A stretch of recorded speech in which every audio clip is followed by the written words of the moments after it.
இந்த செடி என்னன்னு பார்த்தீங்கன்னா நாட்டு வெண்டைக்காய். இந்த வெண்டைக்காய் வந்து நார்மலாக நம்ம மார்க்கெட்டில் வாங்குற மாதிரி க்ரீன் கலரில் இருக்காது. இது ஒரு லைட் க்ரீன் கலரில் இருக்கும். இது வந்து ரொம்பவே நல்லது, நம்ம உடம்புக்கு ரொம்ப ஹெல்த்தியான ஒரு வெண்டைக்காய். இதுவும் அதே தான் கைஸ். இது வந்து என்னென்னா இப்போ தான் சின்ன சின்னதாக முளைச்சிட்ருக்கு. அந்த ரொம்ப சின்ன சின்னதாக இருக்குல்ல, அது எல்லாமே வந்து கத்திரிக்காய். இது எல்லாமே நாட்டு கத்திரிக்காய்கள். மார்க்கெட்டில் என்னென்ன நம்மளோடதெல்லாம் கிடைக்காதோ அதெல்லாம் வந்து நாங்கள் வீட்டிலே போட்டிருக்கோம். இப்படி போடுறது தான் ரொம்ப ஹெல்த்தி. இது என்னன்னு பார்த்தீங்கன்னா நாட்டு அவரைக்காய்.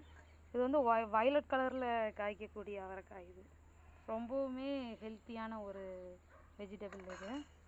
இது வந்து பீர்க்கங்காய் கொடி. இது வந்து நம்ம நார்மலாக மார்க்கெட்டில் கிடைக்கிற மாதிரி ஒரு பீர்க்கங்காய் தான். அது போக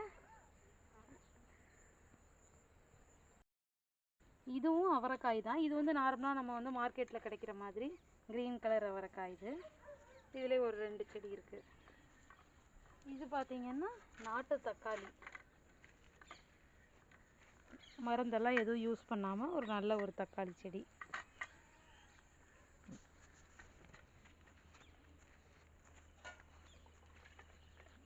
இது எல்லாமே அதோட நாற்றுகள்.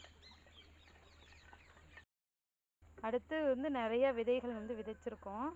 அதையும் ஒன்று ஒன்றா நாங்கள் காட்டுறோம். அதுக்கப்புறம் இந்த சின்னது இதெல்லாம் என்னென்னு பார்த்தீங்கன்னா மரவள்ளி கிழங்கு. இப்போ தான் வந்து விதைச்சி செடி கொஞ்சம் கொஞ்சம் முளைக்க ஆரம்பிச்சிருக்கு.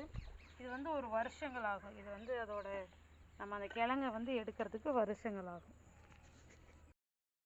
இது வந்து என்னென்னு பார்த்தீங்கன்னா உருளைக்கிழங்கு செடி. இது வந்து மண்ணுக்கு அடியில் விளையிறது தானே. இது தக்காளி செடி, அதே மாதிரி தக்காளி செடி. இது வந்து வாழை மரம். இது என்ன ரகம்னா இது செவ்வாழை, உடம்புக்கு ரொம்பவே நல்லது. இது வந்து மோரிஸ் அந்த வாழை. இது தேன் வாழை. இது அதுக்கு அடுத்து உள்ளதெல்லாம் செவ்வாழையை சேர்ந்தது. இது ஏன் அதிகமாக நாங்கள் செவ்வாழை வச்சுருக்கோம்னா உடம்புக்கு ரொம்பவே ஹெல்த்தியானது, மருத்துவ குணம் நிறையா நிறைஞ்சிருக்கு. கடையில் வாங்காமல் இது மாதிரி செடிகளாக உங்கள் வீட்டிலே வச்சு இந்த மாதிரி நீங்கள் சாப்பிட்டு வரும்போது நிறையா ஹெல்த்தியாக இருக்கலாம். கடையில் இருக்கிற இந்த பூச்சி இதெல்லாம் வந்து பூச்சி மருந்து அடிக்கிறாங்கல்ல, அதெல்லாம் வந்து நம்மளை அஃபெக்ட் பண்ணாமல் நம்ம கொஞ்ச நாளைக்கு ஹெல்த்தியாக வாழ முடியும்.